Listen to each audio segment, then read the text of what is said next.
What is going on, friends? We're getting this graphic out of here. It's another Thursday, and hey, there's two of us. Not one, not Yay. just me. Nathan is back from Texas. We got another Nutritional Edge coming in hot for February Heart Month. Nathan, what were you doing last week?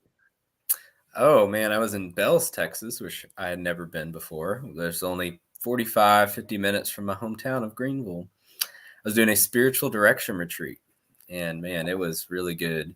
It was talking all about the soul and rest and rejuvenation. It was a very restful week, and I've tried to take some of those concepts into this week, and it's been a success so far, trying to slow things down and be more intentional and be more mindful.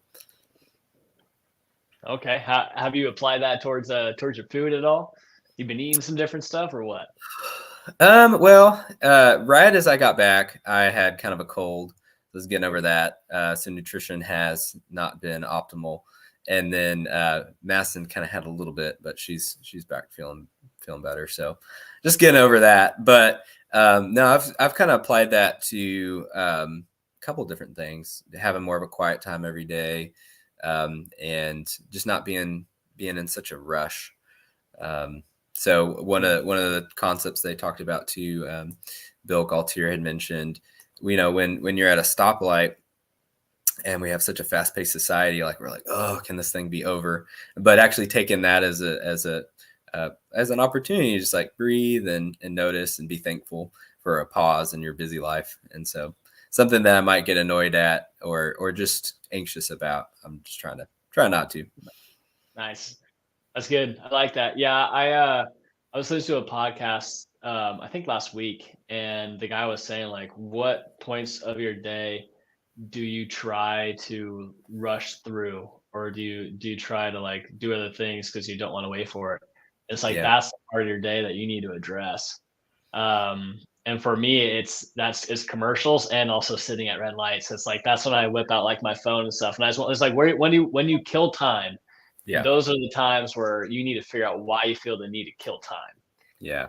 Yeah. That's the only thing you have. That's awesome. So we were just talking and we were just all like, what should we go in on today? And you brought up that it's Heart Month. It's Mm-hmm. Heart Month in the month of February. So Yeah. I guess what each month has a different like health theme. Is that right? It does. There are some months, as far as nutrition, that it's hard to like peg a good nutrition related topic with, but because there's also like health weeks and health days. But some of the ones that always stick in my mind is February, because Heart Month highlights cardiovascular disease, which is 1 in 3 Americans die of cardiovascular disease. So definitely the leading cause of death. March is Nutrition Month, so that's always a fun one. RD Day, third Wednesday of March.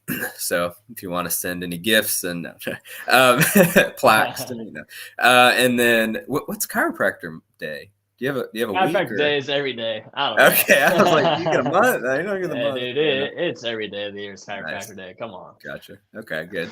And then November is Diabetes Awareness Month. So those are three main ones that I always think about. Nice. Um, January is Thyroid Awareness Month, and we Oh, both see Hashimoto's and right. patients. So that's a good one. With Hashimoto's, I mean, that is a big nutritional piece and Mhm. cardiovascular piece.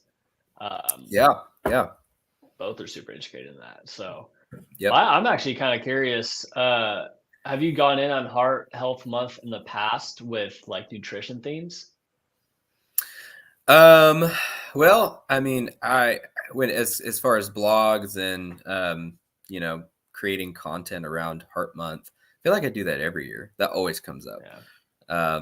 I wrote a blog last year that I'm really proud of, and I go back to some of the references because I get a little too overzealous with the scientific content of blogs. I'm always trying to make them more like reader friendly because I really want to go into the science. And so it was, I try to make it easy to read, but I also packed it full of references. And some of those references, I'm like, oh yeah, I need to go back to. And trying to save all these references can be a little daunting. But it was just so fascinating. I went to all different things, nutrition, and then also looked at non-nutrition related research as far as what can you do besides, eating the right things to reduce your risk of cardiovascular disease. So, Okay. Ooh, so what if you go in on your top three uh nutritional facts mhm. for Yeah, cardiovascular well-being, and yeah, I can do kind of like top three things outside of nutrition I love that. for Yeah, cardiovascular. And then this, definitely. I mean, really it sounds like what we're going to be doing is this month of February, just riding a cardiovascular theme. Hmm. And so for the next ones, we'll come in prepared and armed. We're just going to see what we got off the top of the noggin dome today, Yeah, and yeah, see what the frontal lobe's able to conjure up. that's Um, right. heart foods. Yeah. Ooh, I got a question. Uh, is steak bad for your heart? We're gonna talk Very like good red question. meat. Red meat is bad, cholesterol and bad for your heart. People just say those Mm. things, but they have no background for it. Yeah.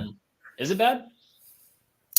I don't think that you can make that statement. I think there's nuances to a lot of different nutrition heart related facts, but I don't think that that's very well supported. In fact, that's why I save research too, because that's controversial for me to say red meat isn't bad for your heart.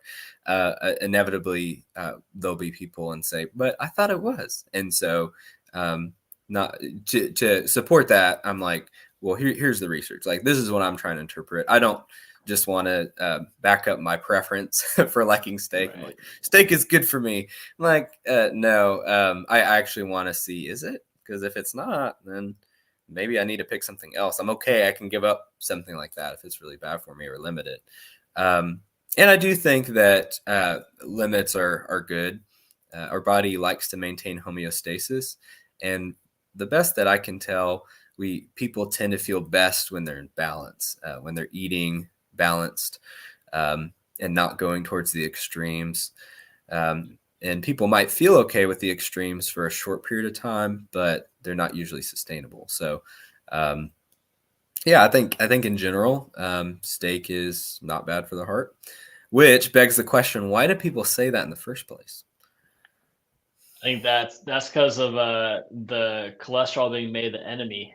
Um, Yes, yeah, that's kind of what they go for, especially they're like, I mean, fat has been made the enemy in the 50s, 60s, 70s. Everyone villainized fat. Now yeah, we're villainizing cholesterol. And we the reason why we're associating steak with cholesterol is because steak has like HDL and healthy fats in it, but what we're associating with is the fact that it has cholesterol. Therefore, that must be the contributing causative factor for poor cholesterol, LDL. right, But the actual contributing thing for poor cholesterol, poor LDL, is processed sugar, processed carbohydrates, consuming in excess. hmm, Where once we exceed our body's actual like base minimum needs, then the excess is going to get converted into adipose tissue, which is going to be fats. And if it's excess unnecessary adipose tissue, then it's going to end up being low density lipoproteins, hmm, which is very inflammatory, very toxic for our bloodstream, for our organs, for our I mean, you name it. Like LDL stuff is not good. Really bad for our liver, clogs it up. I'm sure you know way more about LDL and HDL than I do, but yeah, I think that's why steak is villainized, is because it has it. mm, Therefore, they're saying this must be why it's happening. But no, we yeah. can definitely still eat the Pop Tarts. We can have the ice cream. That's all good. Oh, I wish, man, that'd be awesome. I wish that was healthy for me. Yeah, yeah. Ansel Keys, I believe, is a scientist that back in mid 20th century became really popular for popularizing like low fat diets, and based on epidemiological data, which is not causal. What it's showing you is just general populations that might eat a certain way. Maybe they tended to eat more red meat, and then they tended to have more heart disease. So they made a conclusion of red meat must be bad. Another hypothesis was red meat, which has a lot of saturated fat, increases total cholesterol, so both HDL and both LDL, the whole thing. So the good and the bad. If it's increasing the total, it must be bad. But both of those kind of hypotheses have been shot out of the water. So one that's really fun is you look at the French paradox. So people in France are eating a lot of cheese, which is a lot of saturated fat, and they're drinking lots of wine, and they're doing things that are supposed to be bad for heart health, which, wine maybe not so much, but they're eating a lot of bread, they're eating a lot of cheese and things that's not supposed to be the best, and they're eating butter, and they have super low rates of cardiovascular disease, or they did before fast food chains probably moved in a little bit more. But so that you have these paradoxes, and then the other hypothesis, which was that saturated fat is bad. People have then gone in and said, well, maybe let's not jump to that conclusion. Let's see if saturated fat, the high intakes of that, is then causing the stuff we actually care about. So the people watching this live video or watching the recording, I mean, what really matters is if you or your loved one or friend is going to die of a stroke or a heart attack, right? That's what matters. Who cares if they're if a lab is a little bit elevated if it never leads to anything? So you look at a study that shows high saturated fat, and they don't show that the risk of stroke or heart disease or death or early death is higher. It doesn't. It's been disproven. So that's why I say no. I don't think steak is bad for heart health, which is good because steak's like my favorite food. So Yeah, I think I've been learning a lot just about how impactful steak is for like micronutrients and minerals and vitamins and everything that's bioavailable. It's probably actually one of the best things for us from when starting to learn about it. Yeah. It's pretty crazy that it's getting villainized, but yeah, I mean, cardiovascular, like now you got my head thinking about like atherosclerosis, strokes. I was initially thinking about like palpitations and more so like the neurological component of it. But the aspects of food when thinking about atherosclerosis, cholesterol, what kind of foods are we consuming that are putting us at risk later down the line? Yeah, I mean, my mom and I were reading this book called Outlive by Peter Attia, an MD, and he was saying that a lot of cardiovascular stuff starts taking root in like our late teens, 20s, 30s. But we don't see the sign, we don't see the symptoms of it until our mid 60s or so. But it's like the stuff's happening now. Are there foods? So yeah, I mean, what foods should we eat for our heart? What foods should we not eat for our heart? I would say fiber is great. Fiber is great for heart health. Why? Well, the foods that typically contain fiber, fruits, vegetables, whole grains, etc., have more antioxidants, especially the fruits and the vegetables. Obviously, grains, there's a lot of controversy. Some people are not big fans, but and then some people say they're the best. But fruits and vegetables, for sure, which are higher in fiber, contain lots of antioxidants. And as you and I both know, oxidation is the root of a lot of issues, especially for cardiovascular disease. So you mentioned LDL being potentially dangerous. And that's because that type of cholesterol can get stuck and kind of lodged into our artery walls. And if it does, it can oxidize. And if it oxidizes, it can form a plaque, and then that can form a scab in a sense. And if that scab bursts, then that can cause a heart attack or a stroke. That causes a clot. So you really want to go back to preventing the root cause, which is a healthy blood vessel, which there's a lot to do with if someone has high blood sugar. So diabetes, the reason why it's one of the such a huge risk factor for heart disease is that it's damaging the arteries. It's making them more likely, more susceptible for there to be cholesterol that sticks. So if you have a healthy, smooth artery, you're not going to have as big of an issue. And then you got these potential LDL molecules getting stuck and oxidizing. That's a bad thing. So you want plenty of antioxidants from fruits and vegetables. Another cool thing about the fiber in fruits and vegetables is that it can bind to excess cholesterol. And then we dispose of it. So our body gets rid of it. Mm. So that's a way for our body to balance. It can decide, okay, maybe there's too much cholesterol and I'm going to get rid of it. And it uses fiber to do that. So again, going back to balance, if we're eating a balanced diet, our body, and I say balanced, I'm really thinking about those whole foods. So foods that you can name, foods that come from nature, that aren't heavily processed.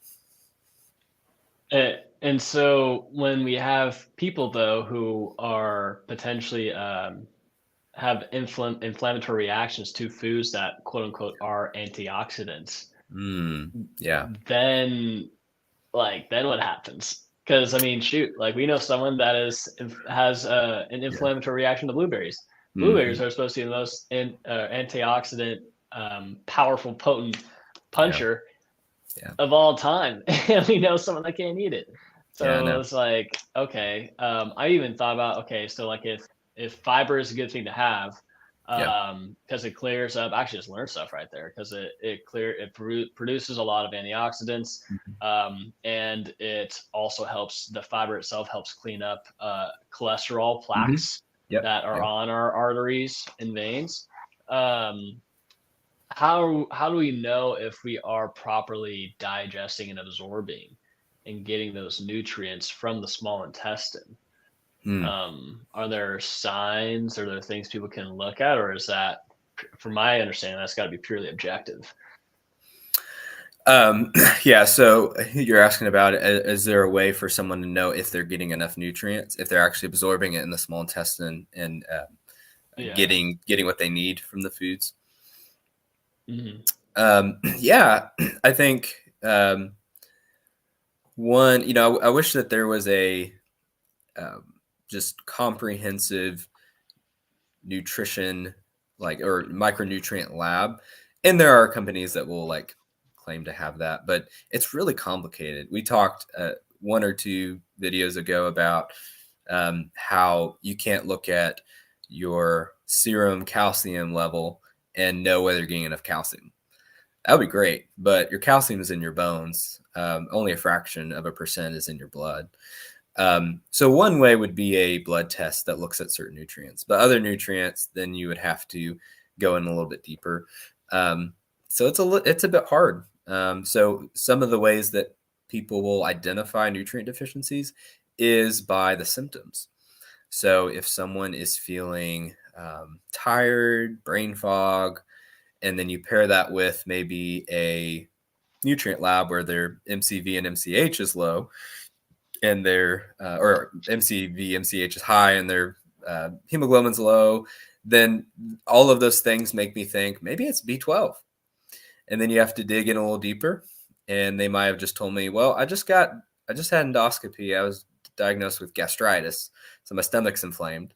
I'm like, okay, that's another sign, because the gastritis causes low B12, and you have brain fog, and you're tired, and you have tingling in your fingers and hands. So sometimes there's you have to start to put these things together. So yeah, it can be kind of complicated. Can and okay, so alcohol can impair B12 absorption, right? Um, I'm sure it can. Alcohol is absorbed in the lining of the stomach mostly, and I know it impairs a bunch of different ones off the Could top of it my head. impair because so for B12, in order for it to get absorbed, we need Right, intrinsic factor, intrinsic right? factor, right? So Exactly. then can intrinsic factor be inhibited, the release of it be inhibited from alcohol consumption? Probably that's probably, I can't remember off the top of my head, but uh, alcohol absolutely decreases certain nutrient absorption, and yeah, probably. It just makes me wonder, just because I have some people who have like joint pain Yeah, or yeah, like tingling going into mm, extremities, yeah, and I wonder how much of an impact the B vitamins, especially because they're neuroprotective and they help form the myelin sheath that yeah, allows connectivity to go through nerves to flow properly. Yeah, no, B12 and intrinsic factor is big. yeah. Um, what kind And of deficiency is that called again? Just B12 So deficiency, or a B12 deficiency can be called pernicious anemia. yep, That's the one. But yeah, the another name for like what I was talking about, how the MCV, MCH, which is looking at the blood cell or the red blood right, cell, if it's large and you also have like low iron, then that's indications of macrocytic anemia, yep, which would mean you got a big old red blood cell, but it's anemic and right. it's not It's doing its not thing. mature. Yeah, yeah. We had a class in chiropractic school about all the anemias. Yeah. And the first one was iron deficiency anemia or macrocytic, and the second one was Mhm. pernicious anemia. Right. And I learned that the B12 deficiency, it could have a big impact on mood, um, Yeah. and serotonin production and release, because it actually relied on B12 and intrinsic factor. So I just thought that was a cool So little cool. tidbit. Yeah, Hmm. you'll notice the neurological symptoms before it becomes anemia. Mm. So if it before you can even catch it in a blood test, um, then there you go. So before it is affecting your blood cells enough, you're already going to notice neurological issues. Right. Um, so yeah, and that's tough because as you get older, you're less able to absorb B12 in the stomach and able to process that. So that's where some people will do intramuscular injections. It's like a B12 shot, or you can do a sublingual tablet where it's absorbed underneath your tongue. So someone could be theoretically taking a lot in a pill form that they're swallowing, and it's not getting absorbed right in the stomach, and they might Right. need to do sublingual or shot instead. Got it. Nice. So we know that fruit, that basically fiber, is good for heart. It's also good for colon too, right? It is absolutely, yep, absolutely. It feeds our good bacteria, our probiotics, and our probiotics can secrete a substance called butyrate, which is a um, small chain fatty acid, I believe, that helps to heal and repair the gut. So if things are functioning properly in an ideal situation, you're probably getting about 14 grams of fiber per 1,000 calories. That's a good minimum. So if you're looking at a 2,000 calorie diet, at least 28 grams of fiber. Um, fruits and vegetables have roughly, I mean, they vary greatly, roughly 3 grams of fiber in a serving or in a cup, about three to Okay. four. So if you're trying to get to 28, then You you gotta be need to be close to consuming, 10, 8 to 10. you would be getting plenty of fruits and vegetables, which again, some have a lot more than that. Like raspberries have like 8 grams. So Oh, wow. depending on which types, you can, yeah, you need to be eating real foods. Um, that can be like avocados is a good source that has both fat but also has fiber. So if you smoothies, I know you like a good like berry smoothie. It's a great Yeah. way to get lots of fiber in. You like a good salad with not just lettuce and spinach or something like that. Like you pile on all kinds of different things. You put sweet potato Hmm. on salad. You put Dude. bell peppers, whatever. Yep. That's a Yeah, great way to feed. I'm actually, I think I'm gonna have that after this, but my typical salad has spinach, bell Yeah, peppers, sweet potatoes, two different kinds of sweet potatoes. I'm gonna get yeah, into purple sweet potatoes. Those have been yes, delicious. nice. Beans, olives, green onions, tomatoes. I think I already said bell peppers. I used Mhm, to throw in like broccoli, asparagus, zucchini, mhm. yellow squash in there. Now I'm starting to kind of get away from that. Yeah, And I'm noticing improvements with that. Um, I think that's the main things in my salad itself. It's nice. pretty good. It's pretty bomb. Yeah, Um, awesome. and cool. So let's see. Fiber. Obviously, fiber is Mhm, a good one. Need fiber. yep, Need plenty of it. mhm. Probably a majority of us are under consuming vegetables and Yeah, fruits in order to reach that quota of roughly 14 grams of fiber per 1,000 calories consumed. mhm, Majority of us yep, are around that 2 to 3,000 calories take. yeah, So yeah, depending on how much you're intaking, you're gonna have to end up being potentially even up to, that's 42 if you're at a 3,000 calorie, 42 grams of fiber for heart health. Well, that's a lot. Yeah. And guess how much fiber Americans are typically consuming? What's the average? Ooh, average, I'm going to go under 8 grams. Somewhere between like 10 or less. Yeah. It Oh, maybe 10 grams of fiber. wow. That's bad. That's really bad. Oh my Yeah. goodness.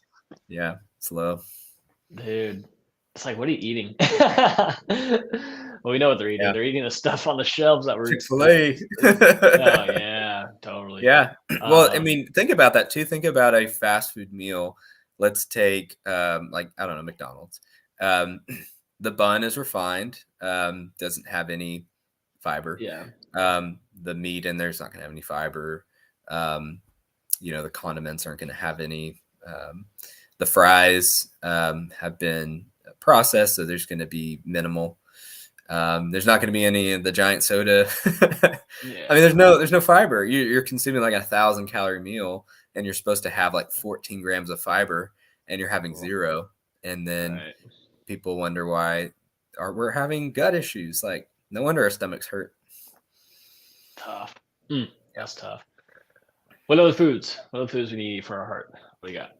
Well, I talked extensively about potassium, and that Right. I think that's the missing link for regulating blood pressure. Again, coming back to fruits and vegetables, I did have someone that tracked their food, and they got 9,000 milligrams, which I was super impressed with. That's the most potassium I've seen someone get. And they were eating really healthy, but they were eating lots and lots of fiber. They were eating like 60 grams of fiber.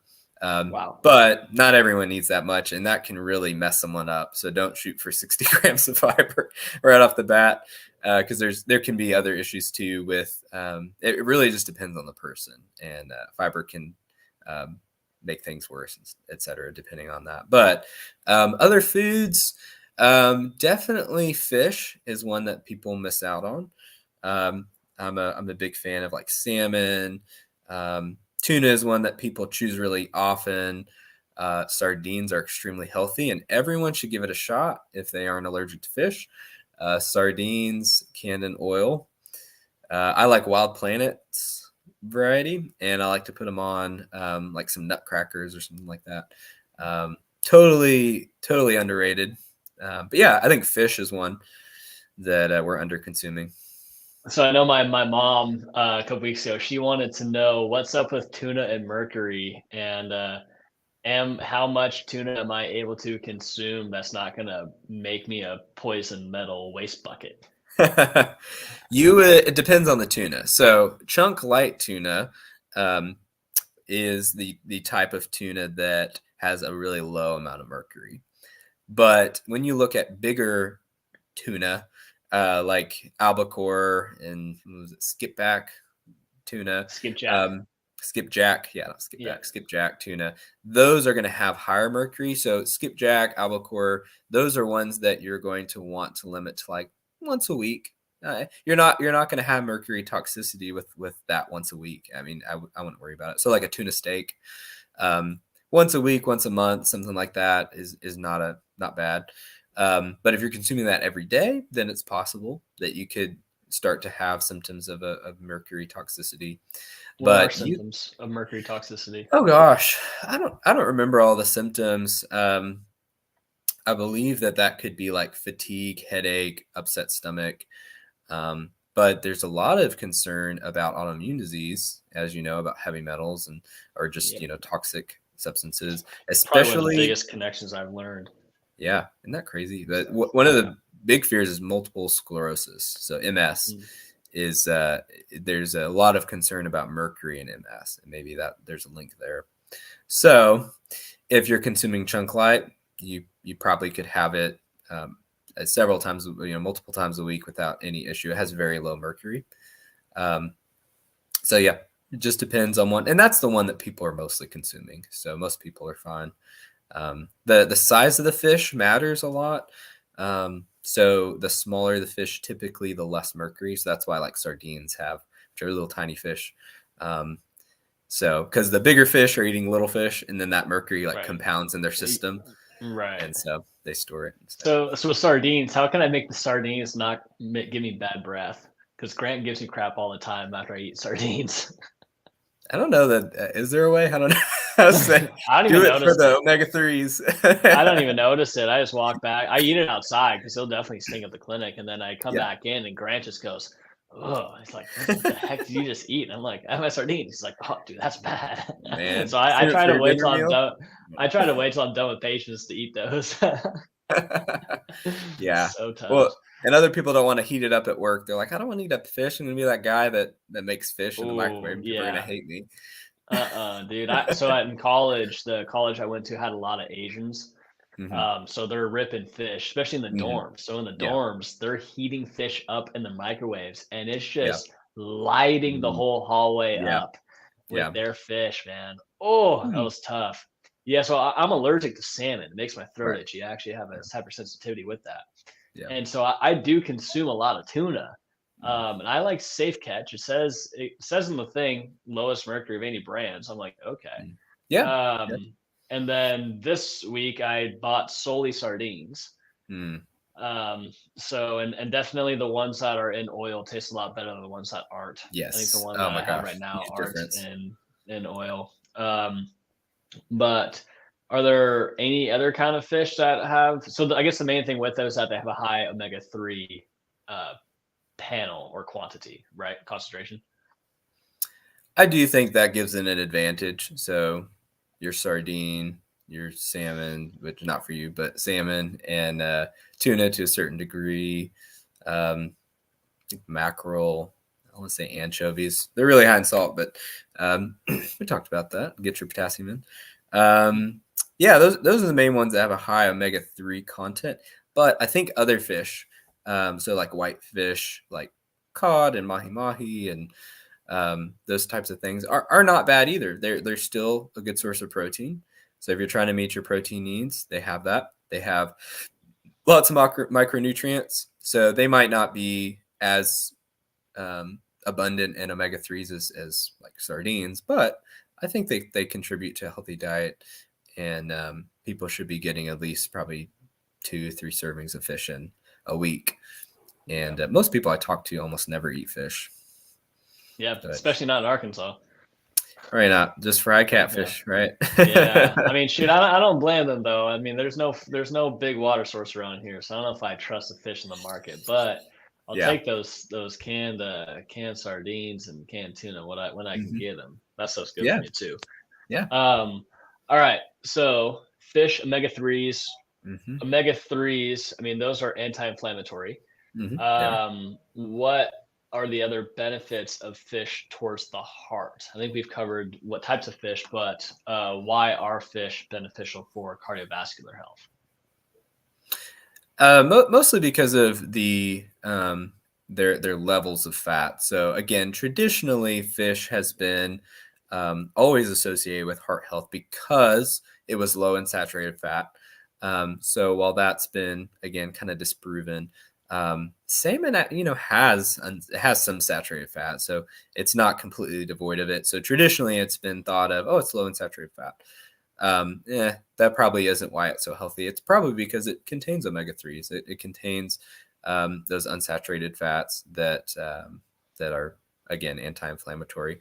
They also have other compounds, like salmon has a lot of vitamin D, and you can't really get a whole lot of vitamin D from food as much. There's just not that many good sources. We're ideally get it from the sun, and there's just not a ton of vitamin D rich sources. So again, vitamin D is good for the heart. It's anti-inflammatory. That's probably why fish has been shown to be so helpful. Um, yeah, it's got other micronutrients.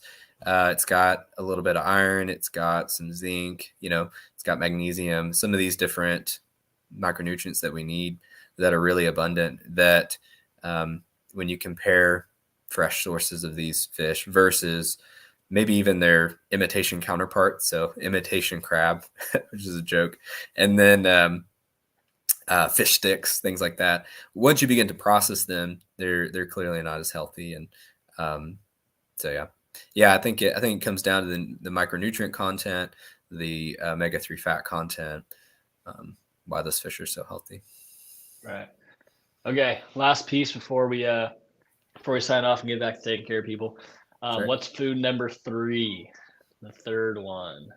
Do you Mm. got one? Yeah, I feel like I can absolutely whip up. Would be a good. So fiber is like a very, very broad, because that covers a lot of different things. Yeah. What's like another category maybe? We got Yeah. fiber, so fruit, veggies, fish. Be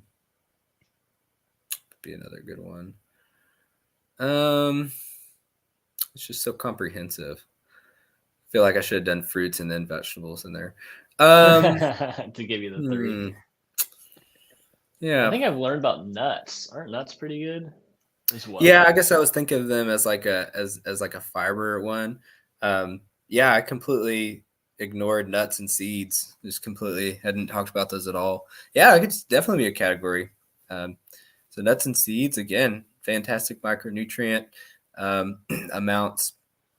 They're really rich in vitamin E, which is also anti-inflammatory, and it's good for the immune system. Very powerful antioxidant. And we really want to balance our polyunsaturated fats with vitamin E. So if you're consuming too many polyunsaturated fats and not enough vitamin E, then the vitamin E cannot take care of the inevitable oxidation that occurs with polyunsaturated fats. So just as a reminder, there's a couple of different types of fats. There's saturated fat, mostly animal foods. It's gotten bad raps a lot. Steak, cheese, all those, different types of things. Chicken, they have saturated fats. Saturated fat is not as harmful as they used to think. Then you got unsaturated fat. You've got monounsaturated and polyunsaturated fats. And polyunsaturated fats can be broken further down into omega-6s and omega-3s. So again, that conversation about how many of each should we be having. But omega-6 polyunsaturated fats are very prone to oxidation, which can cause inflammation. So vitamin E is a micronutrient that can neutralize that oxidation specifically. So vitamin E is very specific to polyunsaturated fats. Other antioxidants can't neutralize it quite so well. So you look at our diet, our standard American diet, which has a lot of canola oil, soybean oil, etc. used, which has a ton of polyunsaturated fats and a low vitamin E content. Then you're in a bad spot. You're gonna have inflammation. But nuts have kind of a perfect package. They have both, and nature kind of gave us this package of something that has really all you need in a whole food source. So that's probably why I like to do it.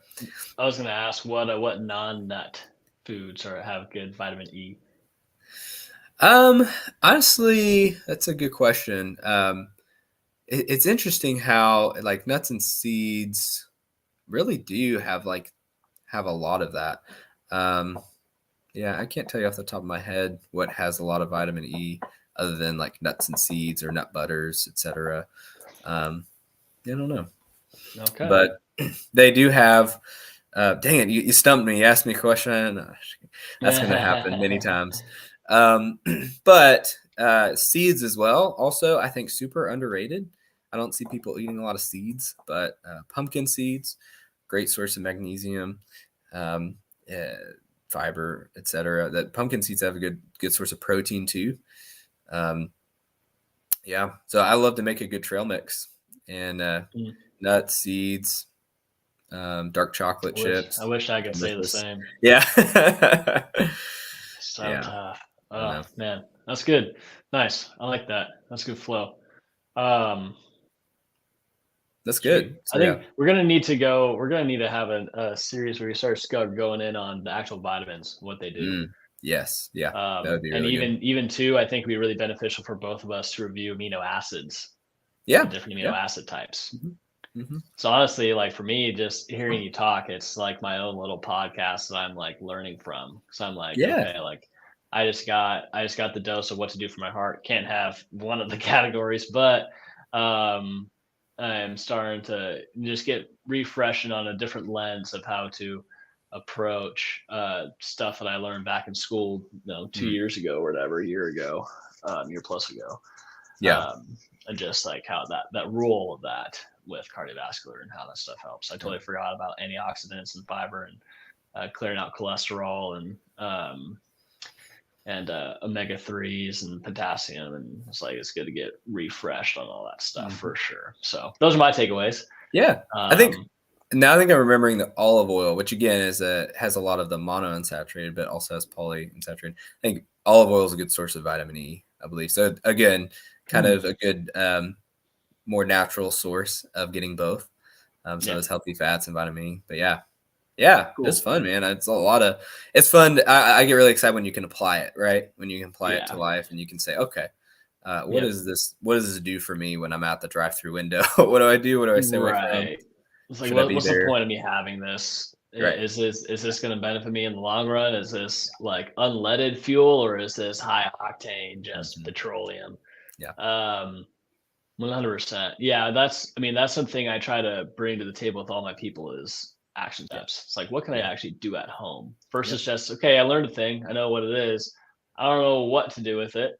I kind of processed the why, but not a whole lot. But the how, I don't have a clue. The how is what everyone doesn't know what to do. Yeah. Because they hear all these conflicting things constantly that make their head spin, and they're like, well, if I can't figure out what's healthy, let me just eat what I want to eat. Like, forget about health goals. It's so much easier just to eat what I want to eat, and because who knows anyways. But once you start to share, no, like this is factual evidence. This is the best we can, studies we have, and this is going to be the foods that you want to eat and feel better with. Then you connect to what we all want to do. We want to feel better. We want to live longer. We want to enjoy the life we have. And once you start building up a greater and greater picture of what that looks like for you, and you start implementing that, that's where life change happens. That's where people feel better. That's where people reverse diseases, and lives are changed, which is what we're about. 100%. That's awesome. As always, I appreciate it. These are fun. Yes. I enjoy it. I learn, I get better reps, and we always come away with some good nuggets. So absolutely. Without further ado, everybody, thanks for tuning in. If you're watching the recording, thanks for tuning in. I'm sure there's going to be people 5-10 years down the road that are going to be watching these first initial ones. Yay. Nice. Thanks, friends. Oh, yeah. Until next Thursday. Peace out.